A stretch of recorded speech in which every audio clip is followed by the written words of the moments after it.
Senhores estão felizes? O meu nome é Jonathan Fernandes e esse é o canal aqui no YouTube, cujo qual eu estou utilizando para responder alguns questionamentos, algumas dúvidas de clientes, de parceiros, de pessoas que caem de paraquedas aqui no canal. E se você é uma delas, por favor, se você se identificou com o conteúdo que eu coloco aqui, se inscreva no canal, ative as notificações para não perder nenhum conteúdo. E bora lá!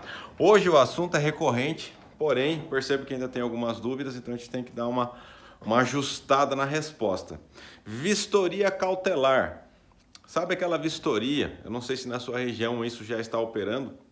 No estado de São Paulo, há muito tempo já está operando. Que é a vistoria.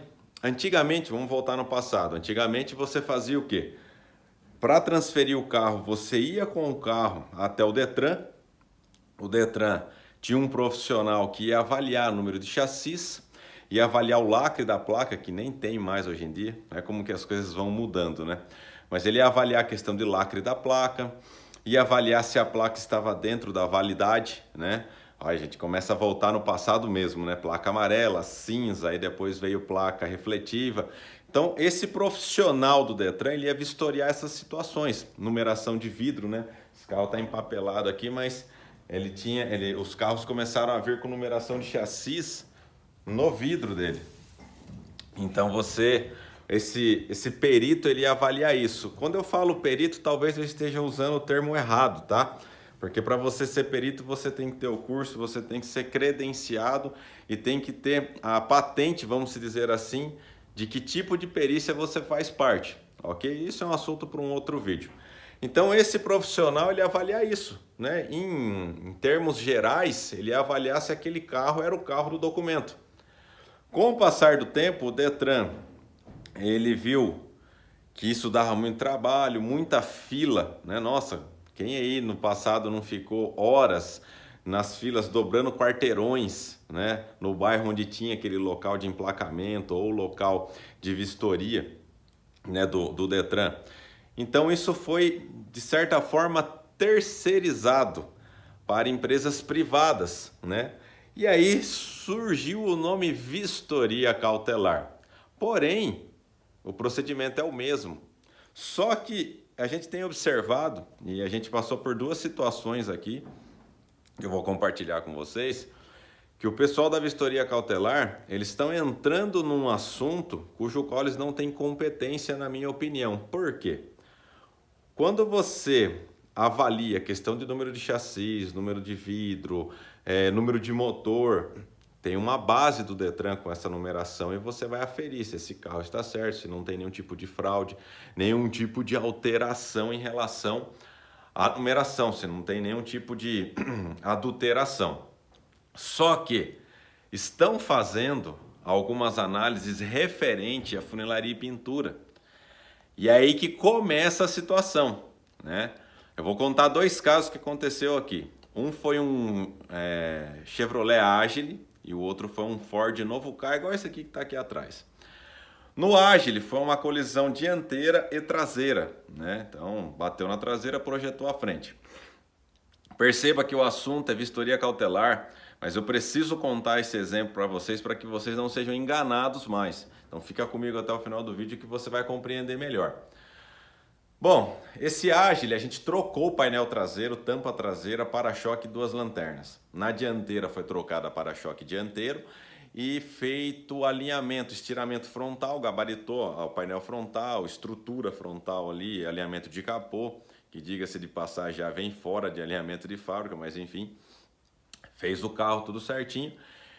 Como eu já tenho ciência que a vistoria cautelar está entrando num assunto que eles não têm competência, eu já aviso o nosso cliente, ó, que o cliente também pergunta em alguns casos, viu? E agora, quando for fazer vistoria cautelar desse carro, como que vai ficar? Vai apontar que meu carro foi batido?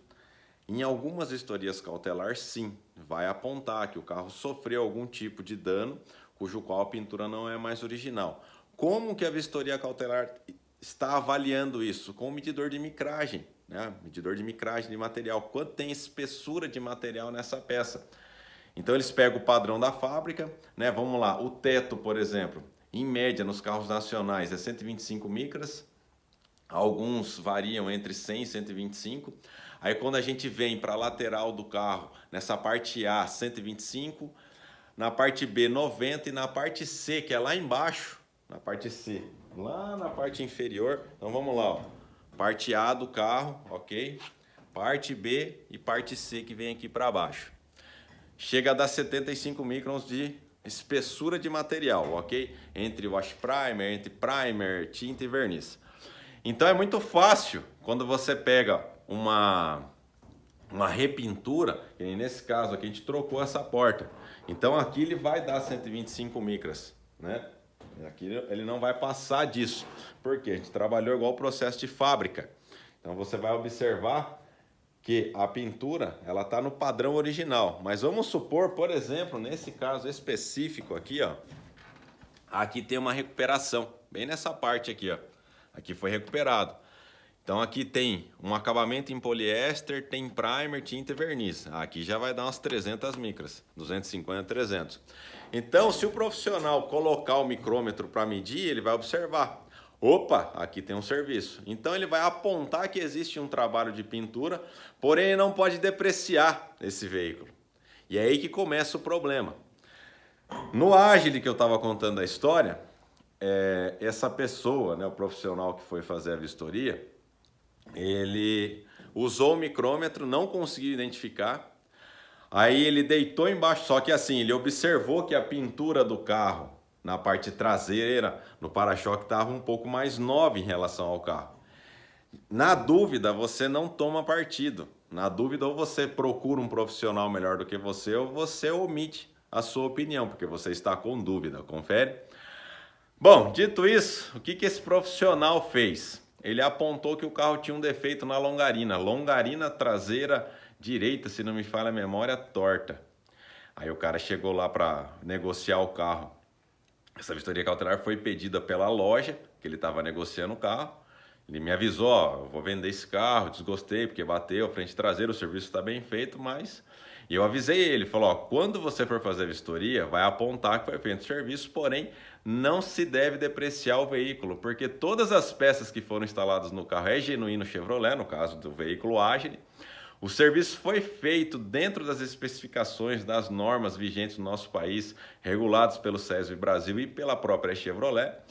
Então não tem por que depreciar o carro, não tem diferença de alinhamento entre os painéis, não tem diferença de cor, não tem por que depreciar, beleza? Então show de bola. Aí quando ele chegou lá, o cara apontou a longarina, que não tinha nenhum defeito, e aí o dono da loja que estava adquirindo aquele carro, quis depreciar o carro em R$ 5.000. O dono do carro ligou para a gente desesperado e a gente foi lá. A gente já chegou, né? Viu, cadê a cautelar? A cautelar tá aqui. Então vamos voltar lá onde você fez a cautelar. Quando a gente voltou na cautelar, o cara que fez a vistoria já começou a ficar amarelo, esverdeado, já começou a passar mal. Aqui a cidade é pequena, a gente é bem conhecido. Então ele já observou, a gente já chegou com o uniforme da empresa e tal. E aí, educadamente, a gente questionou, viu onde que a longarina tá torta? Aí o cara já começou a gaguejar. Veja bem, ele falou, ó, seguinte, você tem duas opções. A primeira, refazer a vistoria e não apontar a longarina, porque a longarina não tem nada torta, né? Ele já baixou a cabeça, ficou meio assim. Ou a segunda opção, daqui eu vou direto na delegacia, boletim de ocorrência, PROCON, e a gente vai resolver isso de outra forma. Ele falou, não, pelo amor de Deus, né? Realmente houve um equívoco, da minha parte, eu acabei interpretando de forma errônea o acabamento do KPO, mas depois que o carro foi embora, eu fui avaliar e vi que o carro era original, que vocês fizeram um trabalho, mas ficou muito bem feito, pelo jeito só pintou a tampa e o para-choque. Aí você pega o cara na curva, né? Eu troquei a tampa e o para-choque e o painel traseiro, mas a longarina não dava torta, a longarina estava perfeita, foi retirado nos pontos de solda apenas, ponteou novamente e fez o KPO, dentro do padrão original. Então nesse caso aí, foi refeita a vistoria e a negociação do veículo permaneceu com o valor que já estava sendo negociado sem nenhum tipo de depreciação. Um outro caso, rapidinho, foi um novo carro, como eu contei para vocês, muito parecido com esse, só que uma outra cor, de uma mulher. Infelizmente ainda tem uma galerinha que acha que consegue enganar a mulher nesse quesito funilaria e pintura. Tem ainda um bando de sem vergonha que acha que consegue. Esse Ford Ka foi menos coisas. A gente trocou a capa do para-choque traseiro e quando bateu, a capa subiu aqui, a gente retocou, fez um retoque aqui, matou o retoque na quina, que isso é permitido. Na época, né, alinhou aqui. Esse carro aqui é diferente, mas fez o retoquinho aqui. O cara não conseguiu avaliar que tinha sido feito o retoque, porque a micragem estava dentro do padrão. Mas ele identificou que o para-choque tinha, né, estava muito novo em relação ao carro, mesmo o carro sendo um carro novo. E mais uma vez ele apontou que a longarina estava torta. Uma outra vistoria cautelar, não foi a mesma, tá? E houve o apontamento também. A menina ligou para mim, a gente foi lá, mesma situação, a mesma tratativa, foi refeita a vistoria cautelar e caiu essa questão da princípio aí de longarina torta, enfim. Dito isso, pessoal, o que eu tenho a dizer para vocês? O nosso questionamento que chegou aqui para nós no YouTube foi o seguinte, foi um pouquinho pior. O cara chegou e disse a seguinte frase: Jonathan, eu fiz uma vistoria cautelar online no meu carro. Online. Qualquer cidadão em sã consciência sabe que uma vistoria de um veículo não pode ser online. Vistoria de um veículo, ela tem que ser presencial. Como é que eu vou identificar se o número de chassi é do carro? Tem como mandar foto, né? Então eu manipulo a foto e mando de outro chassi e daí. Ó, pra você ver como o nível que tá, né?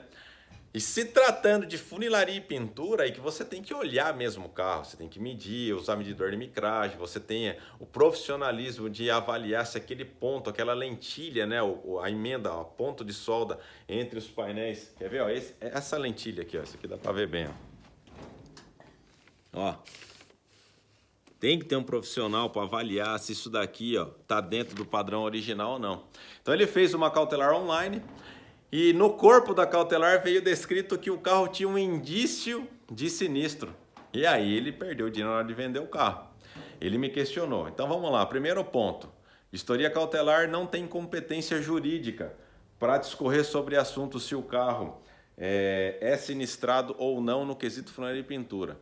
Como que você vai identificar se existe um sinistro nesse carro? Se ele teve passagem por leilão, isso vai vir no documento, ou se ele sofreu um acidente de grande monta em rodovia, né? Ou seja, já deu perca total na rodovia, a autoridade policial vai deixar descrito isso no BO, né?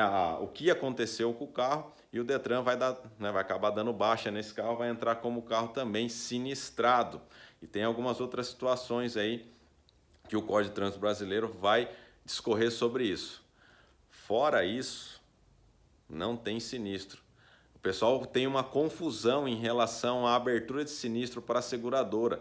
A abertura de sinistro para a seguradora nada mais é que o comunicado de acidente, né? Você, eu esbarrei aqui no portão, ralou meu carro, eu vou acionar o seguro. Então você tem que comunicar a seguradora desse acidente.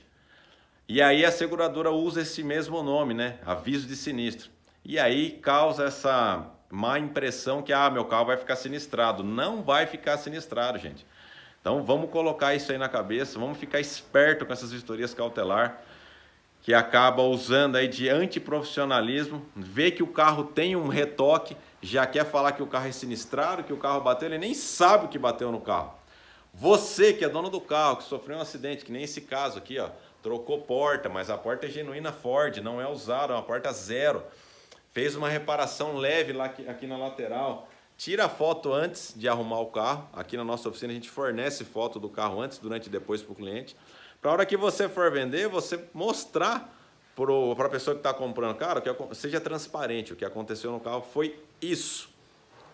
E aí vai fazer a cautelar, vai apontar, mas não pode vir com apontamento de indício de sinistralidade, de sinistro. Onde já se viu indício de sinistro? E por favor, me poupe, vistoria cautelar online. Não dá, gente. Pô, daí a fraude entra com força, né? Então vamos lá, não é porque a gente está num país, eu nem vou entrar no mérito, que já vem lá de cima questões fraudulentas, não é todos, não dá para generalizar, mas vamos lá, gente, vamos fazer as coisas certas, né? Vamos tomar um cuidado, aí tem muita gente tomando prejuízo na hora de vender o carro. E detalhe, você vende o carro com apontamento, isso aconteceu com um cliente nosso, ele comprou um carro, Passou na vistoria cautelar 100%. Um ano depois ele foi vender o carro nas mesmas condições, levou na mesma vistoria cautelar e deram um apontamento de sinistralidade no carro. Ele entrou com um processo e ganhou. Aí a vistoria cautelar que fez essa manobra aprendeu que não se deve brincar com certos tipos de cliente, que estão atentos, estão vendo os vídeos que a gente está mantendo aqui no canal. Galera, espero que tenha ficado mais claro essa questão de sinistro, quando que um veículo fica sinistro e quando não fica. Espero que tenha ficado clara essa questão da vistoria cautelar. Não estou falando mal de quem faz vistoria cautelar. Só tome cuidado. Vá até onde a sua competência jurídica te permite. Não ultrapasse isso, que isso não faz bem para ninguém, nem para vocês, nem para ninguém. E você que é cliente, fique atento, fique esperto. A fraude está aí, cai quem quer. Galera, espero vocês até o próximo questionamento, até o próximo vídeo. Valeu!